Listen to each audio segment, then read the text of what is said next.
welcome to Turn the Page, the official podcast of the Syosset Public Library.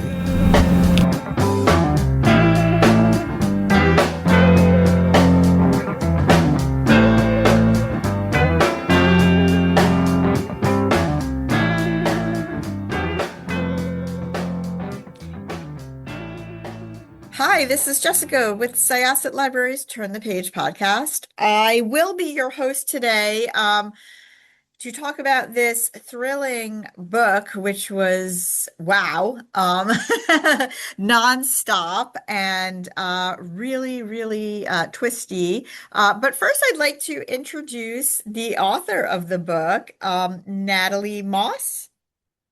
Yes, Natalie Moss. Hi. Hi, welcome, Natalie. Let's talk about The Night Hunter. First of all, this is your debut novel, correct? Yep, my first novel, Uh, debuting with Berkeley this summer. yeah, congratulations on that. Why don't you tell us a little bit about yourself and then about where the idea for The Night Hunter came from? Yeah, absolutely. My name is Natalie Moss. As we were chatting just now about my bio, I moved around a lot as a kid. But essentially, I'm half South African, half Filipino.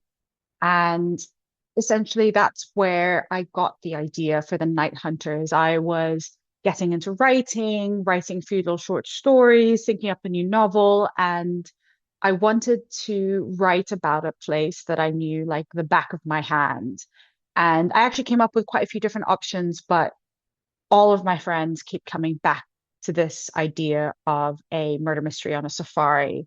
And the reason I ended up going with that was honestly, I wanted to I didn't want to do all the research, and it's because I know this place so well. I've been going on safari since I was like an infant, and I did end up going and speaking to a few experts and getting to the read the book. And I think that was one of the biggest pleasures is that it was all they said, oh, you've got it all correct because it's all based on your memories. But let me take a step back and talk to you about the book.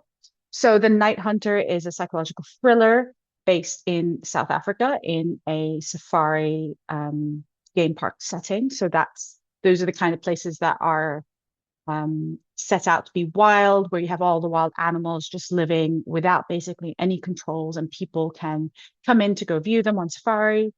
Um, and the story follows the main character's name is Danielle, and she and her sister Grace are entering this safari park together. It's a place that they've been to a lot as children, and they're coming back to as adults, ostensibly to view a family home that is located deep in the woods. You do get that sometimes. Sometimes these parks will have very few managers' cottages for people who work in and around the area, and they bring a few friends along, and things get a little bit turned up along the way.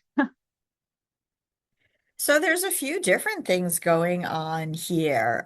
There is the safari part, obviously, where absolutely nothing goes wrong, right? Like nothing goes wrong. It's a complete smooth sailing involving a few murders, and that was it.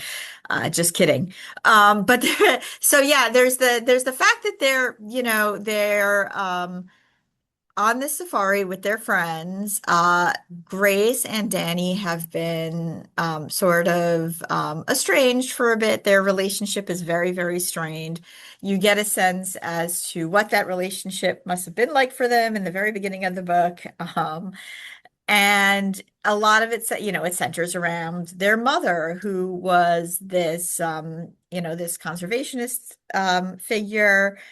She was controversial depending on who you asked. And they had a complicated relationship with her, including each other. So you have that aspect of it that there's that sister drama, then there's that parental drama, but then there's the loss of their mother and what that means. Um, why a psychological thriller on a safari out of curiosity? I mean, I'm not complaining. It just added to the tension, but you kind of explained the setting. But for you, why did you feel that this would make even a more abundant uh, sort of atmosphere for a psychological family thriller? Yeah, that's a really good question. So I think when I first came up with the story, when I was really, really at the beginning, I was thinking, oh, well, I know the setting because this is a place that I personally know very well, and I wanted to write about it. And the first story that came to mind was a typical adventure survival thriller. Two people lost, like struggling to find food and water, and that's the whole story. And there are some survival elements in the story, but I read a lot of psychological thriller, and I really wanted to I wanted to take a little bit of a slightly different take and bring in those additional elements. And so actually the mother and the sister, there's two of my favorite characters, but they weren't really meant to be part of the story. I just had this very simple, it was meant to be just a very simple whodunit in the middle of the bush, and this mother's voice. So throughout the story, you have Danielle's hearing kind of echoes of her mom's voice, and are they memories? Are they something else? We don't know. But that was completely organic. That was just as I was writing, I just had this voice come in. And at the time, the mother had nothing to do. There was nothing, there was no mother. She was just there, like speaking to me, and I was just putting this in. And after a while, I had a beta reader who's like, well, what is this character? This is a great character. And she makes no part. And I find that I write in layers, and layer by layer by layer, she just became kind of a really unseen but very big force in the novel. Like, and actually one of the last edits I did was putting in flashback chapters. But but it was something that didn't come initially. Setting came first, we had the plot coming in, and then the layers, and then the family, and all of that I think really rounded out a story, which I think gave a lot of depth, and I think added a lot to it. I put a lot of myself and my family, not that I have anything like the kind of relationship shown in this book, but I think something that I really liked and is really interesting is like the cultures around the way people think about the bush is very different than the way people often interact in families. So it's a very harsh environment. It's a very unforgiving kind of place. And so I had a few people shocked at the idea that, for example, a mother would bring their child to go see a kill, a lion kill. And whereas I talk to South Africans, it's like, absolutely, like, why not? What's the problem? So I think that was a little bit interesting as well, as I like to toy with that a little bit, um, and bring that in. But it was really brought by what I read and kind of what kind of bubbled to the surface as I was reading, and what readers were telling me. So what were some of the things that sort of came up while you were writing?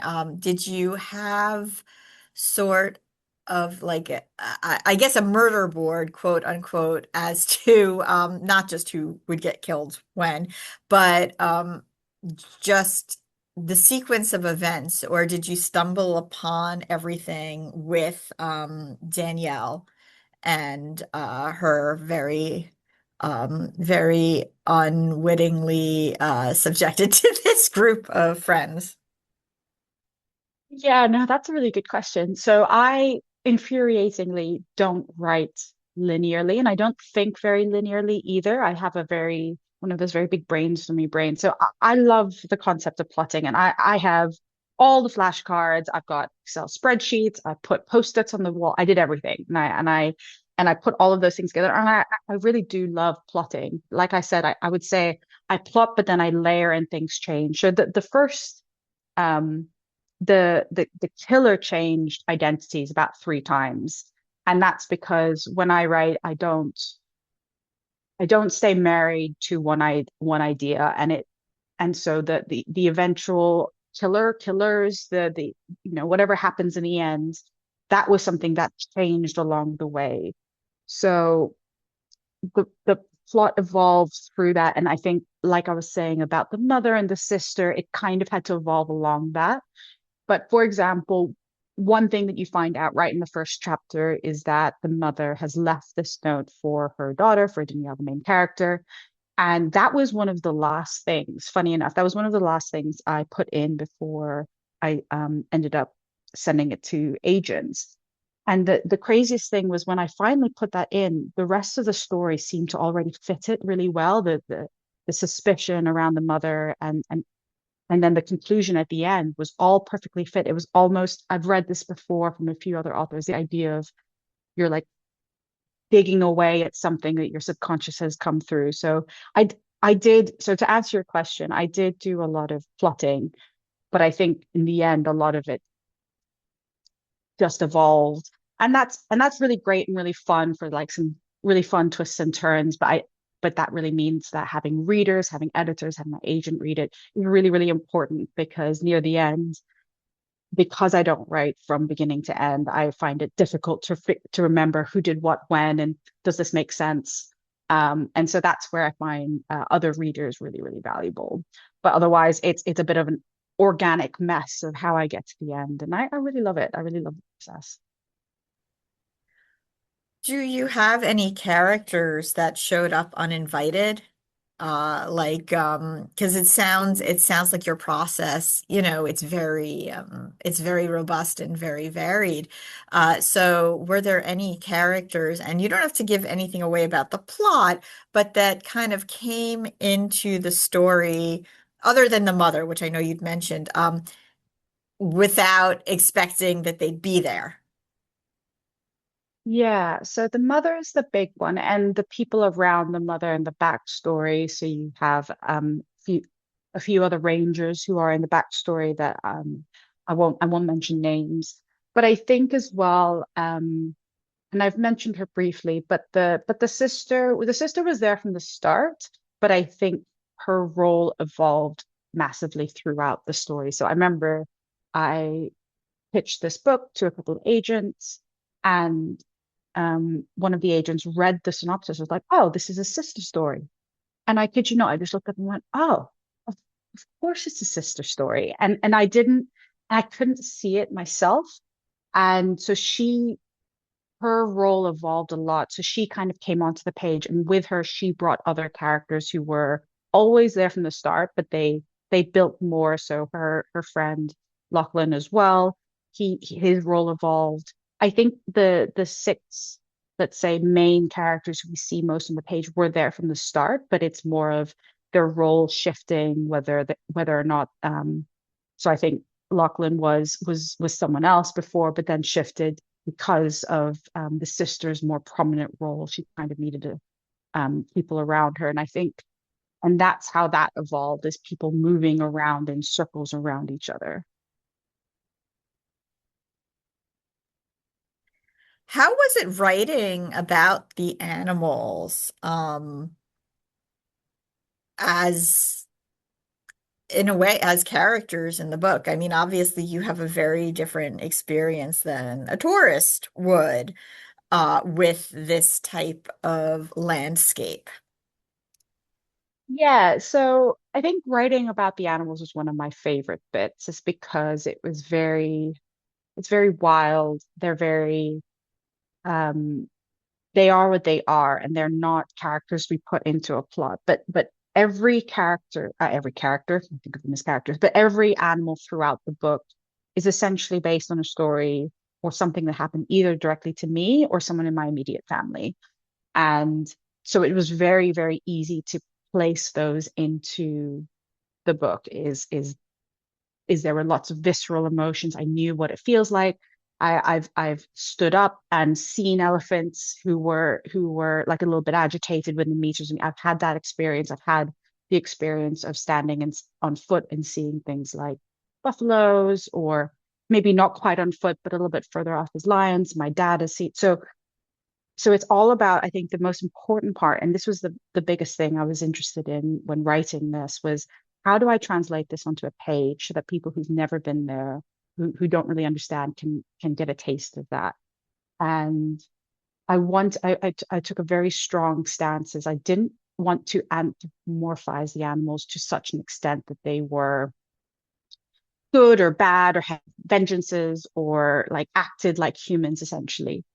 But equally, I also wanted them to be very natural, in that I think something that one of the rangers who read my book said is, what I like is that something that you hear throughout the book is the idea of respecting the wildlife, is respecting their natures. And um, everything that happens throughout the book happens for a reason. It's not, just I mean, they're very fun, and I'm not saying anything about, but there are some stories where you have these animals as like these villains with strange vendettas chasing people for weeks on end, which is very all very fun for like a very adventure type novel, but I want it to be a lot more grounded in the way that I do actually think animals would act. And the behaviors of all the animals are very in line with what I would expect. It just so happens that a lot of things happen at once, but all the things that happen are very natural and very expected and would be how the animal reacts to people reacting in that way. I'm sorry, I know I'm being very vague, but I'm trying to think of a way to talk about different animals. So I'll give you one example. So there's an example in the book where they encounter an elephant, and like I said, I've seen this. You see elephants all the time, and they're the most beautiful, big, gentle, but also incredibly dangerous creatures.